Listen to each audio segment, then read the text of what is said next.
The gigantic spy balloon that flew from China to the US lies punctured, shot down by an F-22 jet. Similarly, in tatters is any optimism that Beijing and Washington might be able to salvage their relationship. And the alarming high stakes of global economic and geopolitical turmoil will be shared by the rest of the world if their febrile bilateral tie is to unravel. The incident left Chinese diplomats red-faced and us politicians fuming, and has led to a war of words across the Pacific. Reports of previous sightings of Chinese balloons above us soil, and the postponing of a highly anticipated visit to China by the U.S. Secretary of State, Antony Blinken. The inflammatory response from both sides makes clear just how bad the relationship between the two nations has become. After all, as the U.S. Defense Department has admitted, such balloons sent from China have actually appeared many times over the U.S. in the past, without the breakdown in relations we're seeing now. After 5 decades of rapprochement between the world's TEM's two largest economies, China TEM's global influence has now grown to an extent that Washington feels increasingly unable to tolerate. Beijing was, in fact, hoping to strengthen its ties with the US after a chaotic exit from COVID lockdown and a strained relationship with the West in 2022. A diplomatic reset with the US and the EU would appear necessary if China is to tackle its domestic economic woes. China has traditionally relied on its relationships with the EU and the US to support innovation and growth. Our perceived isolation from the West is not an attractive option given President X here. Tam's hopes of economic recovery after China abandoned its much-criticized zero-COVID policy. However, this is easier said than done. There was little trust and warmth between the US and China even before the appearance of the balloon. The face-to-face meeting in November 2022 between Joe Biden and Xi Jinping was an attempt to prevent bilateral relations from going into freefall, but the balloon incident has inflamed tensions in both countries. In Beijing, several hawkish opinion leaders proclaimed on Chinese social media that the U.S. is in permanent decline and Washington would do whatever it could to contain China. Hence China should take the opportunity to fight back with an iron fist. Across the Pacific, Republicans have been busy establishing a new committee focused on competition between the U.S. and China and the newly sworn. And Congress Speaker Kevin McCarthy intends to follow in the footsteps of his predecessor in visiting Taiwan.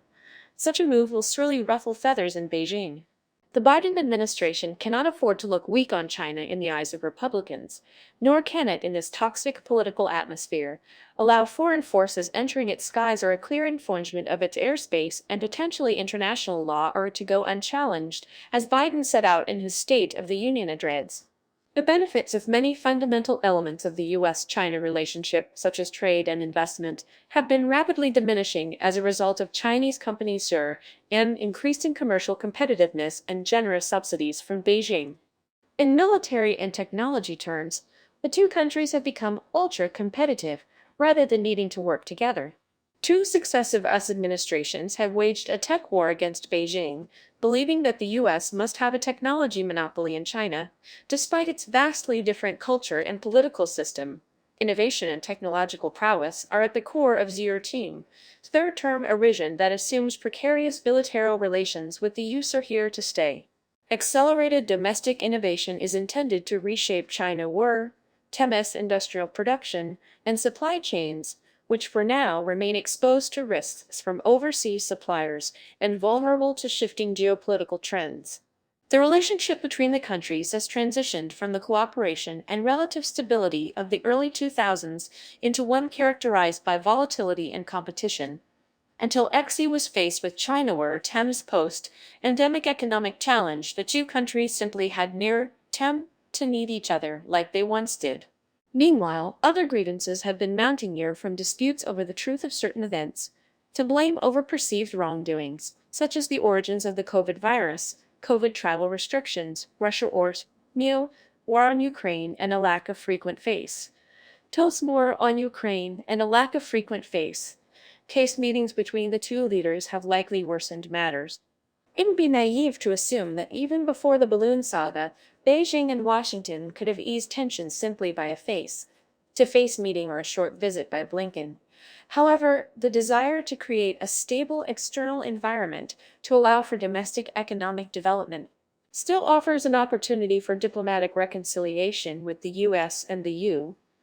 Many existing beneficiaries of calmer bilateral ties, including major American business groups, are still eager to see relations take a positive turn.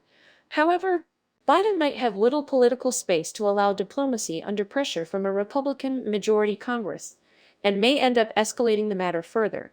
The balloon saga is a sharp reminder that without effective communication, suspicion and tension can escalate quickly. It might be a cliché to call for calm and skilled diplomacy between Biden and Xi with respective teams, but given the high stakes, neither Beijing nor Washington should become victims of a drifting balloon.